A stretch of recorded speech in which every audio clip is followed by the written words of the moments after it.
우리를 끝까지 책임지시는 우리 주님의 은혜와 평강이 예배하는 모든 성도님들 심령 또 가정에 넘치시기를 축복합니다.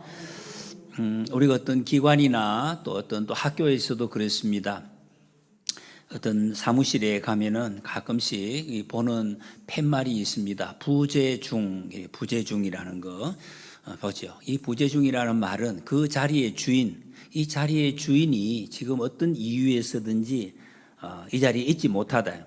원래 해야 할 일을 하지 못하고 있을 때 이렇게 부재중이라고 붙여 놓죠. 시간이 될 때 내가 있을 때 와서 일을 보시라. 지금은 내가 이 일을 하고 있지 않습니다 하는 그런 표현입니다.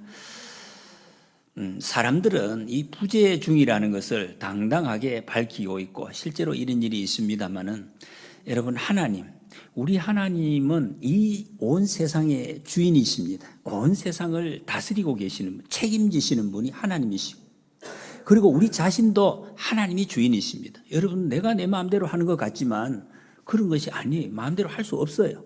하나님이 나를 다스리고 계시다는, 하나님이 만약에 주인이신데, 자리의 주인이신데, 하나님이 만약에 부재중 이 붙여놓고 잠시 있다가 다음에 오라고, 그럼 어떻게 되겠습니까? 그런 일은 없습니다. 우리 하나님은 부재중이 없으시다. 부재중이 없습니다. 우리가 보이지 않지만 우리 하나님께서는 하나님의 일을 밤에도 낮에도 매일 끝까지 하고 계시는 분이 우리 하나님이시다 하는 것. 이 하나님을 우리는 잘 알 필요가 있습니다. 그래야 우리가 하나님 앞에 기도하고 예배할 때 어떻게 해야 되는지를 알 수가 있는 것입니다. 또 하나님은 온 세상을 다스리시는 분입니다. 세상 창조하시고 온 세상을 질서 있게 다스리고 계십니다. 큰 천지를. 그럼에도 불구하고 우리 각자 한 사람 한 사람을 지키시고 다스리시는 분이 하나님이십니다. 하나님은 너무 크시기 때문에 나 같은 사람을 어떻게 관심을 가지실까? 그렇지 않습니다. 여러분, 하나님은 굉장히 세밀하게 저와 여러분들 개개인이 지금 어떤 마음으로, 어떤 표정으로, 어떤 상황에 처해 있는지 너무너무 세밀하게 관심을 가지고 계시고, 그리고 우리를 다스리고 계십니다. 하나님이 다스리시면 사람이나 세상이 어떻게 돼야 되겠습니까?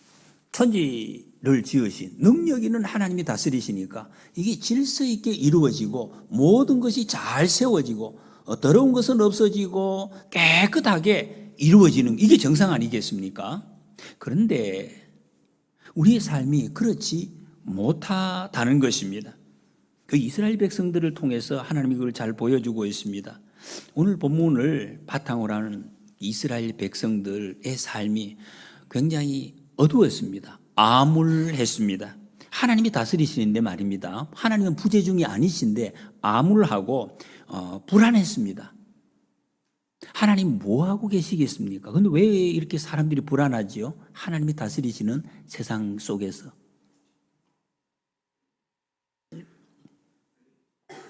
어떤 분이 오늘 일부 예배 때인가, 목사님 왜 출애굽기 1장은 안 하시고 2장부터 하십니까? 이렇게 말씀을 하셨어요. 1장 했습니다. 3주 전에 1장을 우리가 읽어왔습니다. 잊어버리셨더라도 해는 거는 정도는 아셔야죠. 3주 전에 1장의 내용이 애굽에 종살이 하다가 이 요셉을 알지 못하는 왕이 들어와서 굉장히 힘들게 되었습니다. 여튼 간에 이 민족이 늘어나는 것이 너무 무서워서 이렇게 아이들을 갖다가 산하 제한을 하려고 하다가 결국의 결과가 마지막에 어떻게 되느냐. 남자가 나면은 다 나일 강에 던져버리라. 바로 왕이 이런 명령을 내립니다. 법으로 정했다는 거죠. 옛날에 왕의 명령은 바로 법입니다. 나라의 법이 정해졌다는 거. 아무도 어길 수가 없는 그런 상황이 되었습니다. 이런 배경에 지금 이 상황이 벌어지고 있습니다. 오늘 1절 보면 레위 가족 중 한 사람이 가서 레위 여자에게 장가들어 그 여자가 임신하여 아들을 낳으니 그가 잘생긴 것을 보고 석 달 동안 그를 숨겼으나 그랬습니다. 10절에 오늘 모세의 이름이 나옵니다. 한 사람. 이 이름이 나오기 전까지는 아무도 사람 이름이 나오지 않습니다. 전부 이 사람, 저 사람, 그 사람 뭐 이런 식으로만 나오고 있습니다. 레위 사람, 여러분 성경에서 레위인, 레위 사람은 상당히 특별한 사람입니다. 이스라엘 12지파의 이름이 속하지 않아요. 하나님의 말씀을 전하고 하나님의 사람들을 섬기는, 하나님의 명령을 직접 수행하는, 성전을 섬기는 이런 구별된 사람, 이 거룩한 사람의 대명사가 바로 레위인입니다. 이 사람 중에 한 사람, 그래서 사람 이름이 없습니다. 뒤에는 나오지만은 그 어떤 사람이라는 이름도 없어요. 누군지도 몰라요.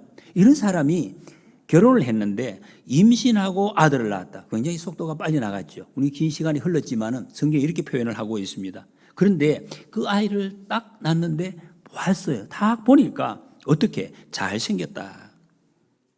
잘생겼습니다. 잘생겼어요. 이게 무슨 뜻일까요? 오늘 본문 말씀에 보면 전체적으로 분위기가 아주 어둡습니다. 굉장히 침울하고 힘든 이런 상황인데 이 단어 어떻게 보면 한 단어만 아주 긍정적인 단어, 잘생겼다, 너무 좋다, 이런 표현을 하고 있습니다. 굉장히 그러니까 빛나는 단어가 됐죠.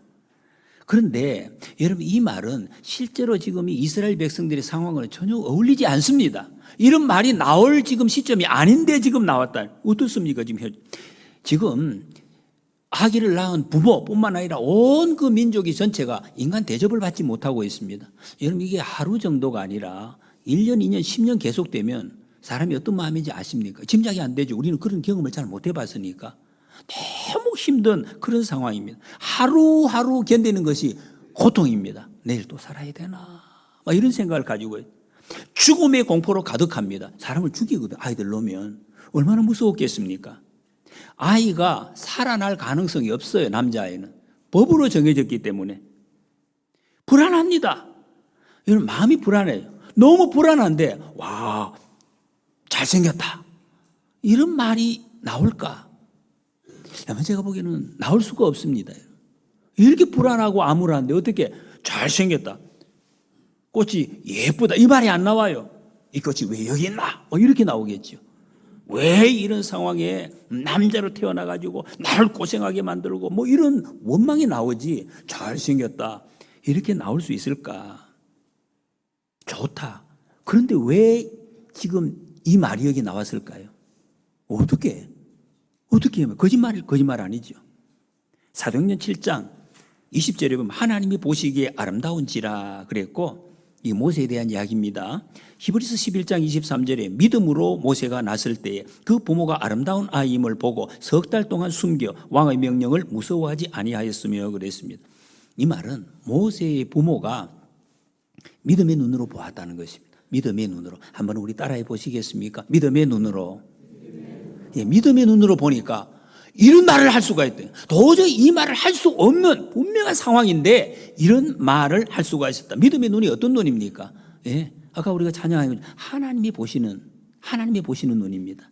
하나님이 딱 보시는 그 눈, 그거하고 일치되는 눈이 믿음의 눈이다 하는 것입니다. 하나님이 열어주시는 믿음의 눈으로 보니까 두렵고 공포가 있고 불안하고 암울한 이 삶 속에서도 좋은 것이 보였다는, 좋은 것이 보였어요.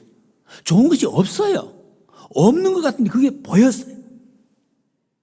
행복한 것이 보였다는 것입니다. 여러분은 지금 어떤 것이 많이 보이십니까? 행복한 것이 많이 보이십니까? 불안하고 암울하고 힘든 것이 많이 보이십니까? 아니 사실이 그렇지 않습니까? 목사님 다 암울한데 어떻게 예쁜 것이 있어요? 그런 생각이 드십니까? 여러분 하나님은 하나님의 아름다움을 볼 줄 아는, 다시 하나님의 아름다움을 볼 줄 아는 눈을 가진 사람, 그런 사람을 하나님의 도구로 쓰신다 하는 것을 보여주고 있습니다. 여러분 그러니까 사탄은 이 일을 굉장히 방해합니다. 하나님의 눈으로 보지 못하게 우리의 눈을 방해한다는 것입니다. 부모가 아기를 석 달 동안 숨겼다 그랬습니다. 숨길 때까지 숨긴 거죠. 소리 안 나고 조용할 때까지 열심히 안 낳은 척하고 숨겼는데 왜 숨겼을까? 성경을 얼핏 보면 잘생겼기 때문에. 못생겼으면 그런 뜻입니까요? 잘생겼으므로 그래 숨겼다 그래. 근데 이게 잘생겼다는 이 단어는 특별한 단어입니다. 어떤 단어인가? 창세기 1장에 하나님께서 천지를 창조하시고 하나님이 만드신 거 완전했습니다. 완벽했습니다. 그래서 그걸 보시고 매일매일 하나님께서 보시기에 좋았더라. 이 단어와 똑같은 단어입니다. 토브라는 토브. 하나님이 보시기에 좋았다. 완전했다. 그거를 지금 여기 이 아들을 보고 이야기하고 있습니다. 좋았다. 잘생겼다. 아름답다. 행복하다. 이런 뜻입니다. 여러분, 이것이 하나님의 자녀들이 살아가는 삶의 모습입니다. 다르게 얘기하면 살아가야 할, 우리가 바라야 할 삶의 모습. 온 세상이 죽음의 공포로 가득하고 이길 힘 없습니다. 힘이 있습니다. 종인데 힘도 없고, 그런데 살아내야 돼요. 얼마나 힘듭니까? 힘이 없는데 살아내야 되니까 너무 힘듭니다. 이런 현장에서 하나님은 여전히 그 자녀를 위해서 일하고 계신다는 그 하나님의 손. 하나님께서는 여전히 나를 붙잡고 계시는구나. 이거를 보는 눈. 그 하나님의 손을 보는 것. 이게 하나님의 백성들이 해야 될 일이라는 것입니다. 우리가 살아갈 때. 저와 여러분들이 오늘 예수님 믿는다 하면은 요 일을 하는 것이, 안 보이는 것 같은 하나님의 손길을 발견해내고 보는 것. 에베소서 2장 10절이면 우리는 그가 만드신 바라 그리스도 예수 안에서 선한 일을 위하여 지으심을 받은 자니. 여러분, 이거 다시 한번 확인하십시다. 여러분이 왜 지금 이렇게 눈뜨고 살아오고 있는지, 하나님이 왜 우리의 생명을 이 세상에 보내시고 지금 공부하게 하시고 시험 치게 하시는지, 집에서 태어나서 그냥 같이 뒹굴면서 그게 아니라는 것입니다. 하나님이 우리의 생명을 이 세상에 보내신 이유가 뭡니까? 이게 선한 일을 위하여 지으심을 받았다. 그리스도 예수 안에서. 선한 일이 뭡니까? 하나님의 일, 하나님의 구원 사역, 이것을 위해서 저와 여러분들을 지으셨어요. 하나님이 우리를 지으신 목적이 선함으로 가득 차 있기 때문에 반드시 하나님의 선함을 이루고 가신다는 거예요. 여러분, 이것을 알면 우리의 삶의 방향 선택이 어청해집니다. 어떤 일이 있어도, 어떤 일이 힘들고 어렵고 아무것도 안 보이고 어둠으로 가득 찼다 하더라도 하나님의 선한 역사가 곧 일어나겠구나 하는 기대를 하게 된다. 기대를. 아까 장로님 기도 중에 우리의 소망이 우리를 살게 하시고 힘을 주신다. 그런 기도. 이게 맞는 말씀이에요. 여러분, 이 소망, 하나님이 우리를 선함으로 인도해 가신다는 이 소망이 우리에게 분명하게 있어야 된다 하는 것입니다. 아기를 더 이상 숨길 수 없게 됐는데 어떻게 못 숨기니까 가족들이 이렇게 합니다. 갈대 상자를 만들어서 거기에다가 역청 이렇게 찐득찐득하게 새지 않는 아스팔트를 칠하고, 그리고 송진을 칠해서 물이 새지 않도록 만들어서 어떻게 아기를 거기 담았어요. 이렇게 담아서 나일강 가에 그냥 갈대숲에 놓았어요. 놓았다 그랬습니다. 거기에 두었습니다. 여러분, 이 느낌이 오십니까? 우리 아마 학생들은 잘 오지 않을 거예요. 아기를 이렇게 담아가지고 강에 놓는다는 이게 어떤 의미인지. 여러분, 부모 입장에서는 이거는 부모가 그 자리에서 죽는 것보다 더 고통스럽고 힘든 거예요. 아마 이제 우리 학생들은 지금 아무리 설명해도 안 돼. 나중에 부모가 돼 봐야지 알 수 있는지. 부모가 차라리 죽으면 거기서 끝나지만 아기를 이렇게 내어 맡긴다는 거, 이건 참 할 수가 없어요. 손이 떨려서 못하는 일이라. 얼마나 큰 아픔인지 이 아픔을 하는 거예요. 죽음보다 더 큰 아픔을 이 부모가 이 행동을 하는 거예요. 왜? 어떻게 해서 이걸 지금 하느냐 말이에요. 근데 그 두었다 그랬습니다. 이게 무엇인가 여러분, 성경에서. 이게 믿음입니다, 여러분. 이게 믿음이에요. 죽음으로도 감당하지 못할 것인데 내려놓는 거예요. 두었다 그랬습니다. 보통 사람들은 이렇게 하지 않습니다. 아기를 내가 가지고 있어야, 내 품에 두어야 어떻게든지 할 수 있지, 어떻게 이걸 넣을 수가 있느냐 이렇게 생각하는. 근데 두었어요. 다 놓았다. 이 무슨 말입니까? 이 아기의 생명 어떨지 모르죠. 앞을 미래 전부 다 내어 맡겼다 하는 것입니다. 다 내어 맡기는 거예요. 하나님께 맡기는 것. 시편 37편 5절에 보면 내 길을 여호와께 맡기라. 그를 의지하면 그가 이루시고. 너무나 선명한 말씀이죠. 여러분의 길, 어른들 지금 많이 길을 오셨습니다만 우리 학생들은 가야 할 길이 많습니다. 여러분 길을 하나님께 맡기라는, 나 이거 내가 해야 되는데 내가, 그러지 말라는 거예요. 내 길을 여호와께 맡기라. 그를 의지하면 그가 이루시고, 하나님 이루시겠다. 지난 수요일 날 다니엘 기도회에 강사로 오신 분이 남경필이라는 집사님이십니다. 이분은 옛날에 유명한 국회의원도 5번 하시고 도지사 가지고 유명한 사람입니다. 그런데 이분 아들을 이야기를 했어요. 아들이, 그분 표현이에요, 망나니 폭력전과 마약전과, 이거 한두 번이 아니에요. 그러니 여러분 지금 우리가 알기로는 이 정도 폭력, 마약 이런 건 아주 나쁜 것 중에서도 더 나쁜 것입니다. 이거를 해서 지금 감옥에 갇혀 있단 말이에요. 그런데 간증하러 나왔어요. 보통 사람 같으면 나올 수가 없어요. 저 같아도 지금 아들이 감옥에 갇혀 있는데, 나쁜 짓 해가지고 갇혀 있는, 좋은 일도 아니에요. 독립운동 하는 게 아니에요. 나쁜 짓 해가지고 갇혀 있는데, 아니 사람들 앞에 나와가지고 막 간증을 한다. 이게 말이 되나요? 그런데 그분이 그리 이야기하더라고요. 제가 여기 나온 이유는 아직은 만들어가고 있는 하나님의 사랑 이야기를 하고, 완성이 안 됐어요. 자기 아들이 앞으로 어떻게 될지 몰라. 감옥에서 나오면 어떻게 될지도 모르고 앞으로 또다시 무슨 나쁜 짓 할지 그거 몰라요. 모르는데 여기까지 하나님께서 아직은 완성되지 않았지만 여기까지 하나님이 나를 사랑해 주셨다. 우리 아들을 사랑해 주셨고 앞으로도 사랑해 주실 것을 믿는 믿음을 고백하는 마음으로 나와서 이야기한다. 이렇게 이야기를 했습니다. 이분 이야기를 들어보니까 하도 아들이 폭행하고 참 미친 거지. 마약을 하고 그러니까.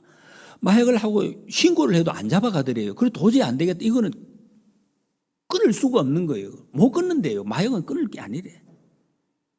그래가지고 결국에 어떻게 돼? 가족이 신고해도 안 돼서 병원에다가 집어넣었다 그래. 병원에다가. 가족이 동의 안 하면 절대로 나올 수 없도록 문을 잠가놓고 병원에다가. 그러면 안 할겠지.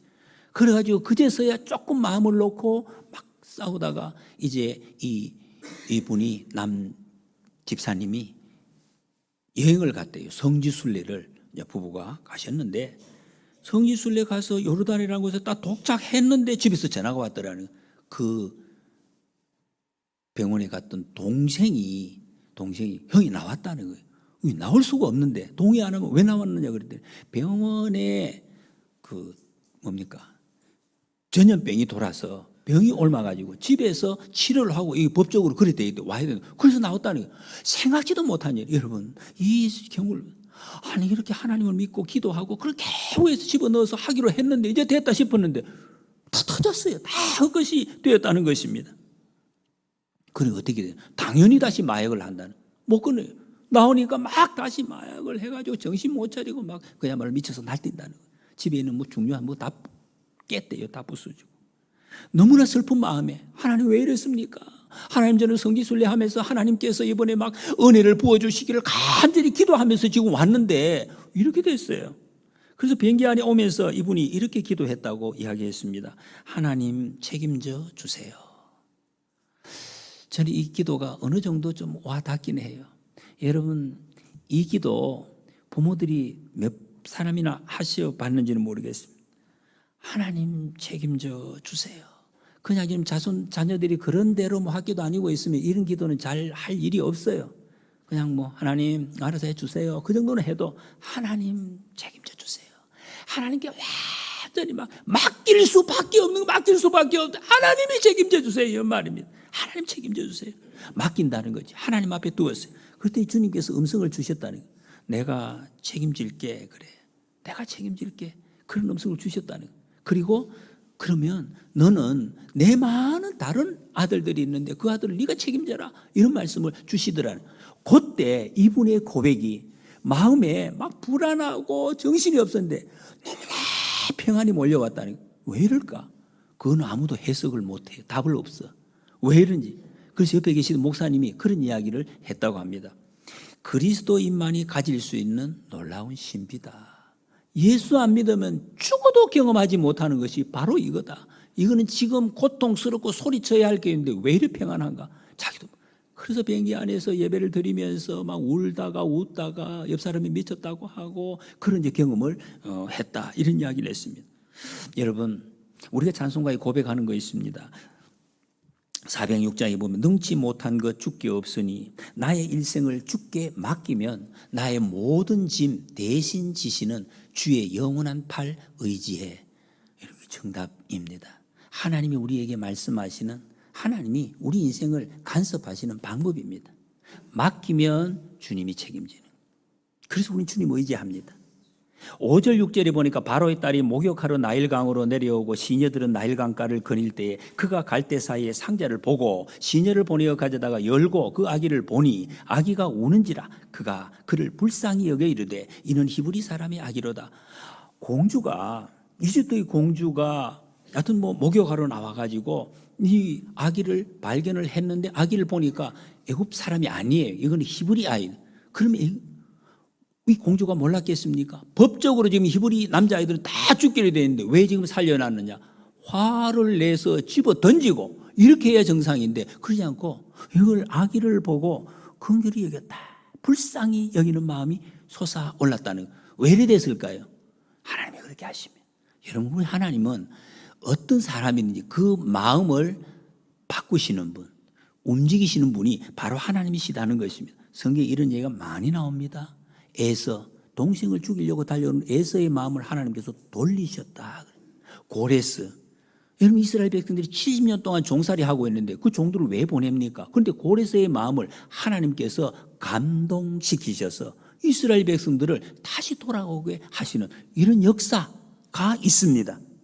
지금 이 공주는 역사적으로 이름을 보면 하셉수트라는 공주였습니다. 이게 아버지가 투투모세 1세인데 그 딸인데 이 딸은 외동딸이었어요. 딸인데 결혼을 했는데 자식이 없어요. 그러니까 이거는 왕위를 이어가지고 굉장히 지금 안타까운 마음이 있는 이런 처지였습니다. 물론 형편으로 보면 그렇습니다. 그러나 하나님께서는 이 모든 것을 사용하셨다는 것입니다. 이 장면을 지켜보고 있던 이 모세의 누이가 달려가서 이야기를 합니다. 유모를 제가 불러다 드릴까요? 물론 여기 여러 가지 이제 배경 이야기들이 이제 있습니다만은 그랬더니 그렇게 해라 그랬습니다. 그랬더니 누이가 가서 자기 어머니, 그 모세의 어머니를 불러오는 거예요. 이게 어떻게 된 거죠? 그러니까 이 모세는 버려졌는데 자기 친어머니의 젖을 먹고 자라게 되는 것입니다. 거기다가 이 공주가 내가 삭설 주겠다. 이 큰 복을 받은 건 아닙니까? 돈을 받고 자기 아들을 양육하게 되었습니다. 요즘인 것 같아요. 정부에서 다 대주고 이렇게 이런 지금 형편이 되었습니다. 여러분 이게 또 무엇을 의미하고 있습니까? 바로는 반드시 죽여야 돼요. 법으로 죽이게 되어 있어요. 그런데 법이 무효화되었어요. 여러분 희한하죠? 이 딸이 자기 아버지의 법을 무효화시키는 거예요. 법이 있어야 되는데 법이 지금 효력을 발휘하지 못하고 있다. 여러분 이런 것을 보고 사람들이 기가 막히다. 기가 막힌 우연이네. 어떻게 우연이 그렇게 될 수가 있지? 라고 이야기를 하죠. 여러분 성경은 우연이 아닙니다. 하나님의 섭리입니다. 하나님이 이렇게 일을 하신다는 것입니다. 믿으시기 바랍니다. 한치도 어긋남이 없이 이 수레바퀴, 이 톱니바퀴가 돌아가듯이 정확하게 돌아가고 이루어지는 것. 이게 하나님이 하시는 일, 아무도 막을 수 없음을 보여주고 있습니다. 역대하 20장 6절에 주의 손에 권세와 능력이 있사오니 능히 주와 맞설 사람이 없나이다 그랬습니다. 여러분 하나님의 손에 권세가 있는데 이 세상에 그 어떤 것도 그게 바로든지 누구든지 아무도 이것을 막을 길이 없다. 이 말씀에서 우리는 죽음을 생명으로 바꾸시는 하나님의 모습입니다. 여러분 우리 주님은 죽음도 지금 살렸잖아요. 생명으로 바꾸시죠. 그리고 세상의 법을 무효화시키시는 하나님의 역사다. 지금도 이런 역사가 많습니다. 법이 있어요. 그런데 법이 힘을 잃어버리는 이런 하나님의 역사가 있다는 거예요. 인간의 계획 방해 아무리 굉장한 것 같아도 이게 하나님의 계획을 바꿀 수는 없다. 이 말씀을 여러분 꼭 기억하시기 바랍니다. 하나님의 계획이 무엇입니까? 하나님의 계획을 한마디로 바로 창세기 앞에서 나왔습니다. 세상에서 하나님이 주신 생명이 생육하고 번성하여 땅이 충만한 것입니다. 하나님의 이 계획은 어떤 존재가 방해해도 그대로 이루어져 간다 하는 것입니다. 바꿀 수가 없다. 그래서 여러분 지금까지 성경에 아까 사람들이 이름을 전혀 밝히지 않고 있다고 그래서 왜 일부러 지금 이 기자가 밝히지 않습니다. 이 모든 상황, 일 뒤에서 역사하시는 하나님의 손길을 강조하기 위해서 10절에 보니까 그 아기가 자라매 바로의 딸에게로 데려가니 그가 그의 아들이 되니라. 그래서 젖될 때가 되었습니다. 이제 혼자서 자랄 수 있기 때문에 젖 안 먹어도. 그래서 바로 이제 딸에게로 데리고 갔습니다. 보통 일반적으로 한 3살 정도라고 3살까지 젖을 먹습니다. 일반적으로 뭐 초등학교 2학년 때도 젖 먹는 친구들이 있더라고요. 가서 학교 갔다 와서 젖 먹고 다시 또 놀러 가고 이런 친구도 있지만 일반적으로 한 3살 정도 되면은 젖을 뗍니다. 근데 지금 여러분 요즘 학자들이 있죠. 이 심리학자들이 전문가들이 일 공통적으로 이야기하는 것이 이 3살까지 딱 3세 36개월까지가 애착 형성 기간, 가장 중요한 기간. 양육자 엄마와 그 아이 관계에 모든 것이 기억과 정서적 경험들이 뇌 속에 저장이 된다. 저장이 돼요. 마음에 딱 저장이 된다고 합니다. 그래서 이때 형성된 어떤 지식이나 습관들이 나중에 사람을 만나든지 어떤 상황이 생길 때 그대로 자연스럽게 반응을 한다고 합니다. 그게 얼마나 중요한 것입니까? 사람이 그대로 그때 다 형성이 된다 이런 말씀이죠. 하나님께서 믿음으로 철저하게 무장된 이 요게벳을 믿음으로 하나님 나라에 대한 비전, 교육을 받게 하셨다는 것입니다. 이제 이후에 모세의 삶에서 저절로 나오는 모습들이 있습니다. 이때 교육받았던 공주가 이 아이의 이름을 모세라고 이름을 지었습니다. 물에서 건져내었다 하는 뜻입니다. 모세. 애굽의 왕들이 투투 모세 뭐 이런 모세의 이름이 많이 붙어요. 누구의 아들 뭐 이런 뜻인데 물에서 건져내었다. 이거는 구원이라는 뜻입니다. 이 모세는 세상의 구원자 예수 그리스도를 예표하는 사람으로 나오고 있습니다. 여러분 모세의 이 모습과 예수님 태어날 때와 굉장히 비슷한 점이 많습니다. 아이를 죽이려고 하는 모습이라든지 또 구원자, 민족을 구원하고 세상을 구원할 구원자로 오신 모습이라든지 이런 모습들. 하나님께서 이 모든 상황 뒤에 역사하고 계시는데 바로는 전혀 몰랐습니다. 누가 역사하지? 전혀 몰랐다는 거죠. 여러분 바로만 몰랐습니까? 우리는 어떻습니까? 우리는 내 삶의 모든 내 가정, 내 개인, 내 어떤 주변에 있는 모든 상황들이 하나님께서 이렇게 하시는구나. 하나님의 손이 지금 역사하고 계시는구나. 이것을 보고 있느냐 하는 것이. 그런데 많은 사람들이 잊어버리고 살고 있습니다. 내 혼자 걸어가는구나. 이렇게 생각을 한다. 여러분 모세가 태어날 때부터 유명했습니다. 모세의 이름 지금 다 알고 있죠. 그건 그렇지 않습니다. 이름도 없었습니다. 아무 이름 없는 그런 아기였습니다. 여러분 우리는 유명하든지 무명하든지 하나님의 자녀인 우리를 하나님께서는 절대로 그냥 내버려 두시지 않는다 하는 말씀을 듣습니다. 우리 한 사람 한 사람을 또 어떤 사람을 통해서인지 반드시 하나님께서는 그 생명을 끝까지 지키시고 보호하신다. 이분이 하나님이십니다. 여러분 이 하나님을 믿으시기 바랍니다.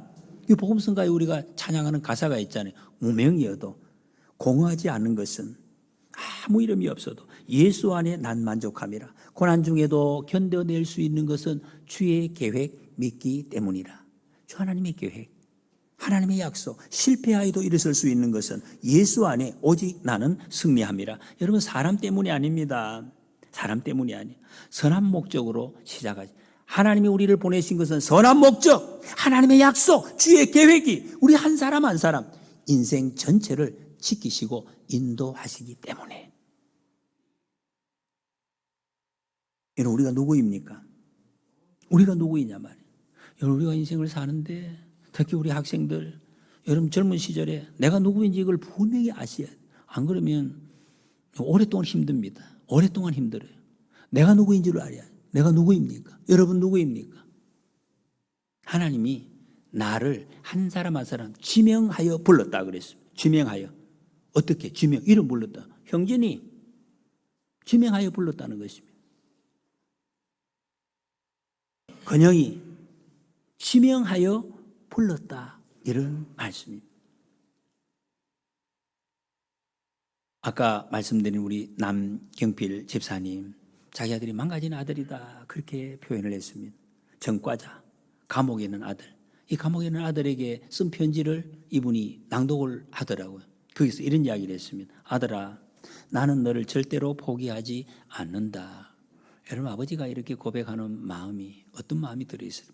그 영어로 하면, 여러분들 영어를 잘 하시니까 기억해 보세요. Never give up. 여기 적혀 있어요. Never give up.